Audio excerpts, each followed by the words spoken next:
Hey, this is Howie with Sierra Mountain Guides. Really excited to welcome you here to the Convergence Zone, right where all of the best climbing in North America converges with one of the great stone masters of our time, Peter Croft. We live in the deepest valley in North America here, the Owens Valley, 14,000 feet on either side of our little valley. And it just gives you so many opportunities year-round. There's probably more places to climb, more days you can climb year-round here in the Owens Valley than any other place in North America.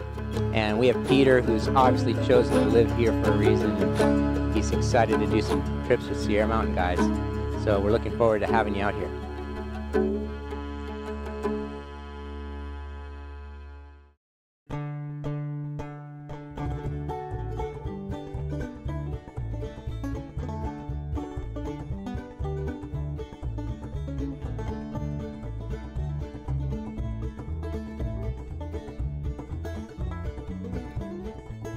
So in other words, you climb differently when it's slabby than when it's vertical, and that's different from when it's overhanging. You use actually different body position, different foot position. And so that's what I need to find out from you is, where are you coming from? So the endurance to like rope climb has been a big issue for me. I'm just, yeah. Yeah, well, like one good thing for you is that the carryover from endurance to power is next to nothing, but the other way around, it's significant. So in other words, if I've got tons of endurance but can't pull a powerful boulder move like you can, I'll hang out there forever, but I still won't do the move.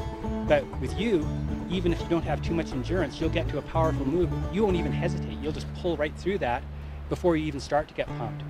That doesn't mean you wouldn't benefit from getting endurance, but in a way you've kind of got a bit of a head start. Like I say, the carryover in that direction from bouldering to endurance climbing is a lot greater.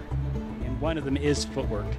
And part of using good footwork is being able to push off your feet well, but also doing it quickly. So if you're on a climb that's at your limit and you're taking a few times to place your foot, you're kind of skipping around, and you see that people do it all the time. And they take maybe like a few seconds to get their foot on that tiny little edge. Okay, now you magnify that by say 30 moves. Well, all of a sudden, if you've taken something that is at your limit when you're doing your very best, it means you've fallen off that route, you've failed on it. So being precise and getting your feet on the footholds quickly is a huge part of it. So what I do when I'm doing warm-ups, no matter how big the foothold is, I try to place it super precisely. And that does basically two things. One, it's like target practice.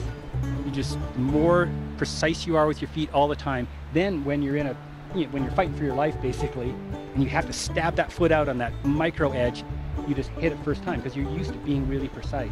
That's just your body in a survival situation. It reverts to what it knows the most. So if you're used to using really good footwork, that's what it goes back to. Like that is like, to me it seems like that's like the perfect kind of pitch for you to warm up on, because you weren't struggling anywhere, and that's what warm-up should be. It's like you're just flowing, you're just like, this is just so cruisy, and I'm just kind of stretching out and it feels good. That's the perfect type of warm-up, and it's a way more important part of your climbing day than most people think. I mean, some people kind of go, yeah, you're supposed to do a bit of a warm-up and a warm-down. The warm-down helps a bit, but it's really, you're just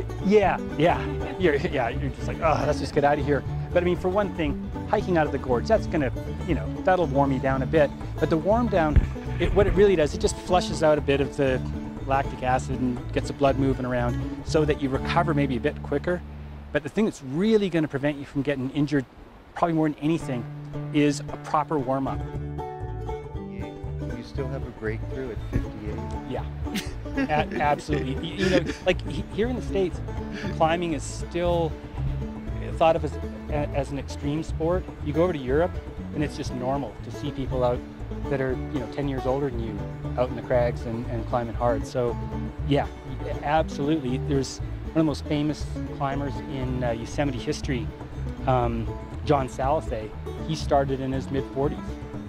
I mean, the Salifay Wall is named after him. He did all kinds of first ascents there, and was, probably the leading climber of his day in Yosemite. So, you know, yeah, I wish I had started when I was 3, but, you know, we do what we can.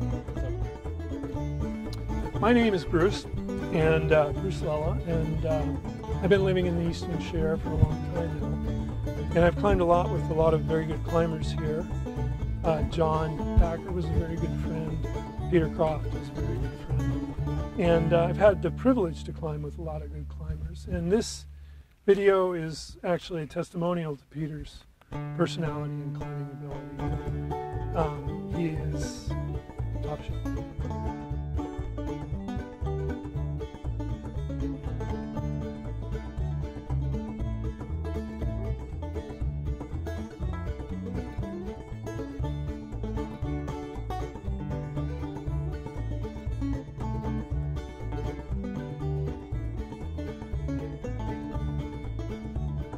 Hey, thanks for watching, everybody. Hope this gives you a sense of what it's like to come climbing with Peter Croft here in the Owens Valley.